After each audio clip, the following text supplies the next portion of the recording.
اللہ نے آدم کو بنایا اور حوا کو ساتھ بیوی بنایا، اولاد بعد میں دی۔ اور ایک اور بات، آدم کو بنا دیا مٹی کا پتلا اکٹھا کر کے، مٹی اکٹھی کر کے پتلا بنا دیا، 40 سال کے بعد روح ڈالی، چل بھائی جا جنت، اور اکیلے بھیج دیا، بیوی نہیں دی۔ حالانکہ اللہ چاہتا تو ساتھ ہی حضرت حوا کی مٹی کا ڈھیر بھی لگا دیتا، اس کا پتلا بھی تھپ دیتا، فرشتوں سے تھپوا دیتا، اور پھر 40 سال کے بعد دونوں کو اکٹھا جنت میں ڈالتا۔ بہت سارے پیغام، اس میں بہت سارے پیغام، تاخیر ساتھ نہیں بنایا، دیر سے بھیجا، انتظار قدر کو بڑھانے کے لیے کہ عورت کی قدر کرنا، کمزور ذات ہے، کمزور مخلوق ہے، قدر کرنا۔ دوسرا، پہلے دن پتلا نہیں بنایا کہ ننگا پڑا ہو، عورت کا پتلا ننگا ہو، مٹی کا ہو، پتھر کا ہو، تو اس میں کیا کشش؟ تو ان مرد کے لیے کشش کوئی نہیں، تو فرشتوں کو کیا کشش تھی؟ پہلے دن سے عورت کو پردے میں بنایا، بے پرد نہیں کیا، بے پرد نہیں کیا، اس کا پتلا نہیں بنایا، اسے ننگا نہیں چھوڑا، اس کو پہلے دن سے کورڈ۔ اور کیسے بنایا؟ فرشتوں کو کی آنکھوں پہ پردہ اور آدم کو سلا دیا۔ آدم علیہ السلام سوئے ہوئے ہیں، فرشتوں کی آنکھوں کے سامنے پردہ ڈال دیا گیا۔ جب آدم اٹھے ہیں، اور ایک اور بات، جنت میں رہ کر بھی آدم علیہ السلام کا دل نہیں لگتا تھا، اداس اداس رہتے تھے۔ اماں آئی تو بابے دا دل لگا، تو اداس رہتے تھے جنت میں۔ جب آنکھ کھلی تو اپنے لیفٹ سائیڈ پہ ایک خاتون، سر سے لے کر پاؤں تک لباس میں۔ آپ نے سنا ہے نا، یوسف علیہ السلام دنیا میں سب سے خوبصورت ہستی پیدا کیے گئے، یہ مردوں میں، عورتوں میں سب سے خوبصورت حضرت حوا کو پیدا کیا گیا۔ کون ہے؟ کہتے ہیں اللہ کی آدم تیری بیگم، کون ہے تیری بیگم؟ نکاح پڑھایا، پھر کہا آدم مہر ادا کرو، تو انہوں نے پوچھا کیا مہر دوں؟ تو وہاں تو سونا چاندی ڈھیر لگے پڑے تھے، اللہ تعالیٰ کہتے دا من سونا چاہ کے دے دے۔ میرے اللہ نے کہا تیری نسل میں میرا آخری حبیب آنے والا ہے، اس پہ ایک دفعہ درود پڑھ دے، یہ مہر ہے۔ سیدھے ہاتھ میں برکت ہے، پیدا کیا الٹی طرف سے۔ الٹی طرف سے کیوں پیدا کیا ہے؟ کہ الٹی طرف دل ہے، اور دل کے نیچے جو پسلی ہے وہاں سے پیدا کیا۔ اس میں پیغام کیا دیا کہ عورت جس روپ میں ہو، پہلا روپ اس کا بیوی بنا، پھر وہ ماں بنی، پھر اس آگے بیٹی کا روپ ہے، پھر بہن کا روپ ہے، پھر خالہ ہے، پھوپھی ہے، دادی ہے، نانی ہے، ساس ہے۔ جس روپ میں بھی عورت ہے اس کو دل کے قریب جگہ دو۔ یہ دل کے نیچے سے پیدا کرنے میں یہ پیغام دیا گیا ہے، اسے ذلیل نہ کرو، اسے خوار نہ کرو، اسے بے عزت نہ کرو، اس پر شدت نہ کرو۔ تو پہلا بنیادی رشتہ خامند اور بیوی ہے، اور آخری رشتہ بھی خامند اور بیوی ہے۔ لیکن اس وقت ہمارے معاشرے میں خامند سے زیادہ اس کے ماں باپ حق جتلاتے ہیں، خامند سے زیادہ اس کی بہنیں حق جلاتی ہیں، خامند سے زیادہ اس کے رشتہ دار حق جتلاتے ہیں، اور جھوٹی سچی شکایتیں لگا کر بیوی سے متنفر کرتے ہیں، اور کہیں بیوی کو خامند سے متنفر کرتے ہیں، آپس میں لڑائی لڑا کے پھر خوش ہوتے ہیں۔ میرے نبی سے پوچھا جائے یا رسول اللہ آپ کو سب سے زیادہ کس سے پیار ہے؟ تو آپ نے کہا عائشہ سے۔ اللہ، وہ جھیپ کے کہنے کے نہیں، میں پوچھ رہا ہوں لوگوں میں آپ کو کس سے زیادہ پیار ہے؟ تو آپ کہتے ابو بکر سے۔ تو آپ نے پھر کہا ابوہا، مجھے عائشہ کے باپ سے زیادہ پیار ہے۔ پھر پہلے عائشہ کا، تو پھر کہتے ابو بکر۔ تو آپ نے کہا نہیں، ابوہا، مجھے عائشہ کے باپ سے سب سے زیادہ پیار ہے۔ یہ آپ کو میسج دیا ہے کہ گھر کی زندگی کیسے ہوتی ہے، کوئی عشق نہیں چڑھا ہوا تھا، میسج دینا۔ ہم عائشہ چھوٹی عمر کی تھیں، ان کو آٹا گوندھ کے دیتے تھے، آٹا گوندھ کے دیتے تھے، پھر جب ان کو آٹا گوندھنا آ گیا پھر چھوڑ دیا، پھر ان کو سامنے بٹھا کر لقمے بنا کے کھلاتے تھے۔ پھر ہم عائشہ رضی اللہ تعالیٰ عنہ کوئی گوشت کا ٹکڑا، وہاں بڑے بڑے گوشت کے ٹکڑے پکائے جاتے تھے، تو کوئی گوشت کا ٹکڑا اٹھایا اور ایسے 2-4 جگہ سے نوچا اور پھر رکھ دیا، سارا کھایا نہیں جاتا تھا، تو اللہ کے نبی اسی کو اٹھاتے اور حضرت عائشہ کو دکھا کر جہاں سے حضرت عائشہ نے نوچا ہوتا تھا وہاں سے یوں کاٹ کے دکھاتے تھے. پھر حضرت عائشہ رضی اللہ تعالیٰ نے گلاس اٹھایا پانی پینے کے لیے, جہاں ہونٹ لگائے پہ گلاس رکھ دیا. بڑے بڑے گلاس ہوتے تھے تو حضرت ہمارے نبی اٹھاتے تھے, جہاں عائشہ کے ہونٹ لگے ہوتے تھے وہاں ہونٹ لگا کے پانی پیتے تھے. یہ آپ کو سکھانے کے لیے ہے. اپنے گھر والوں کے ساتھ بیٹھ کے کھانا کھاتے.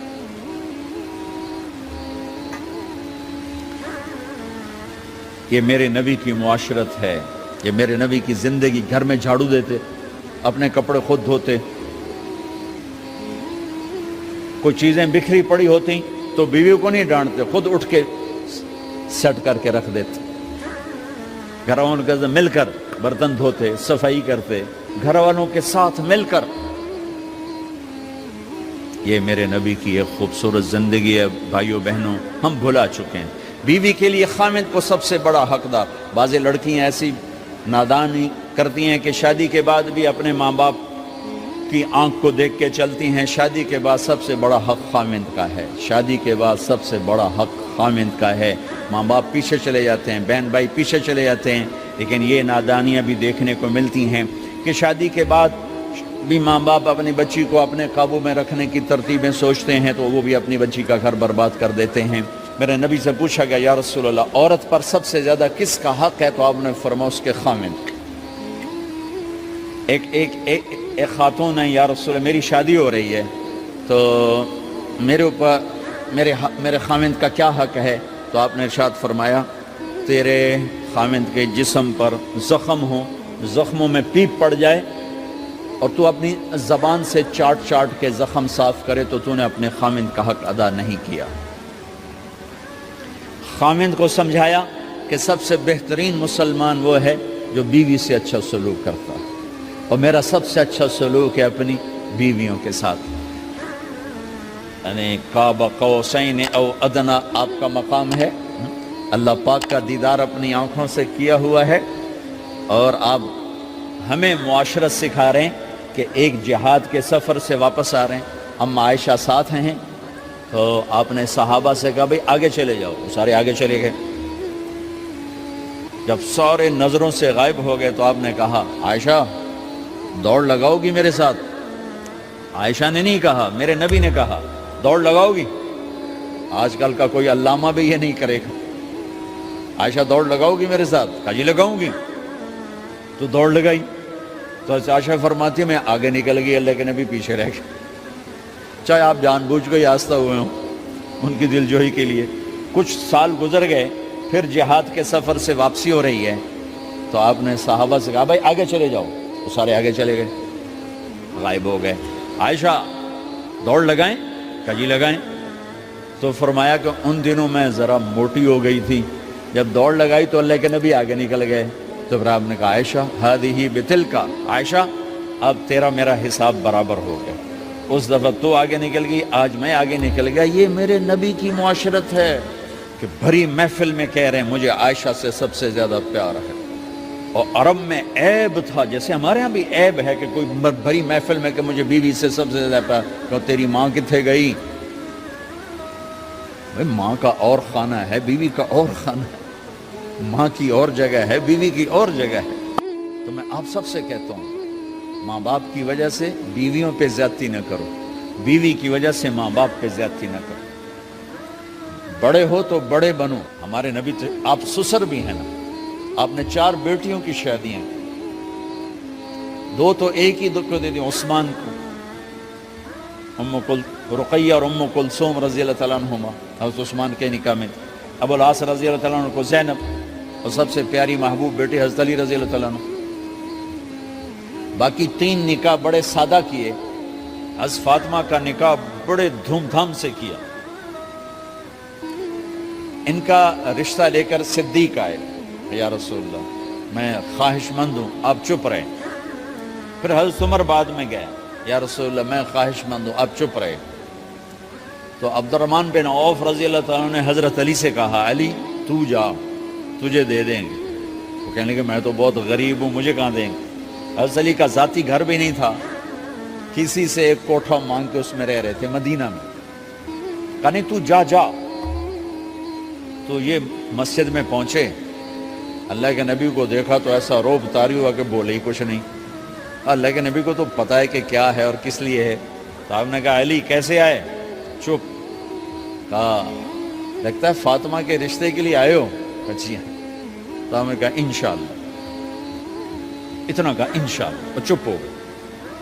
تو حضرت علی چپ کر کے اٹھ کے باہر آ گئے. صحابہ باہر کھڑے ہوئے تھے. تو کہنے لگے یار دیکھا نا, میں تمہیں پہلے ہی کہتا تھا مجھے نہ بھیجو, انکار ہو گیا, بولے ہی کچھ نہیں. تو حضرت عبد الرحمن بن عوف کہنے لگے جنہوں نے بھیجا تھا کچھ تو کہا ہوگا, کہ بس انشاءاللہ کہا. کہا تو اللہ کے بندے ہاں ہو گئی, نبی کی انشاءاللہ ہاں ہوتی ہے, یہ ہاں کیوں نہیں کی؟ سبحان اللہ, اللہ اکبر, یہ ہاں کیوں نہیں کی؟ گھر گئے, فاطمہ علی کا رشتہ آیا ہے کر دوں, اس لیے ہاں نہیں کی. ہم تو بیٹیوں سے پوچھتے ہی نہیں, ایپ سمجھتے ہیں بیٹیوں سے پوچھنا. یہ میں گاں نو بن چھڑیا قلعے نال, ایویں اسی دیاں نو بن چھڑنے ہیں قلعے نال. مجھے ایک اپنی مطلب برادری لیول کے ایک خاتون کا فون آیا کہ مولانا پڑھایا مجھے لاہور میں اچھے کالجوں میں, اور میری منگنی کرتے وقت مجھ سے پوچھا ہی نہیں, اور ایک شرابی سے منگنی کر کے مجھے اطلاع دی اسی تیری منگنی کر چھڑی ہے, فلانی تاریخ نو تیرا نکاح بھی ہونا ہے. مجھے آج تک گلہ ہے, پوچھ لیتے. اگر نہیں پوچھا تھا چلو میں نہ ساڑھے پنجاب کوئی نہیں پوچھ دے, گاں موج دی طرح ٹور چھڑ دین, تو چلو اتنا تو ویکھ لیں دے بھی کم از کم شراب تو نہ پیندا ہویا. ایک شرابی نال میرا نکاح کر چھڑ, ساری زندگی اڈیاں رگڑ رگڑ میری گزر گئی. علی جیسا رشتہ آیا ہو تو اوپر سے حکم بھی آ چکا ہو کہ علی کو ہی دینا ہے, تو پھر آپ فاطمہ سے پوچھیں فاطمہ تیرا رشتہ آیا ہے علی کا کر دوں؟ حضرت فاطمہ نے ہاں کی تو پھر مسجد تشریف لائے. یہ آپ کو معاشرت سکھائی جا رہی, انسان زندگی کیسے گزارنی ہے, مرد عورت ہے زندگی کیسے گزارنی ہے. پہلا رشتہ جو قائم ہوا دنیا میں وہ ہے خامد اور بیوی, حضرت آدم اور حوا کا نکاح ہوا. اللہ تعالیٰ نے عورت کو کمزور بنایا تو پہلے دن سے اس کو عزت اور احترام دیا تاکہ ساری زندگی اس کمزوری سے ناجائز فائدہ نہ اٹھایا جائے بلکہ اس کو عزت دی جائے. کہ آدم علیہ السلام کے لیے مٹی اکٹھی کی, پانی ڈالا, گوندھا اور ایک اسٹیچو بنایا اور ڈال دیا. جب وہ خشک ہوا اس میں روح ڈالی, اور پھر وہ ننگے بدن تھے, پھر ان کو جنت کے کپڑے پہنائے اور جنت میں ڈال دیا. اس کائنات کا حسن بھی عورت سے ہے اور جنت کا حسن بھی عورت سے ہے. حضرت آدم علیہ السلام جنت میں, لیکن بابے جی دا دل ہی نہیں لگتا, کلے کلے ہی ٹورے پھر دیں.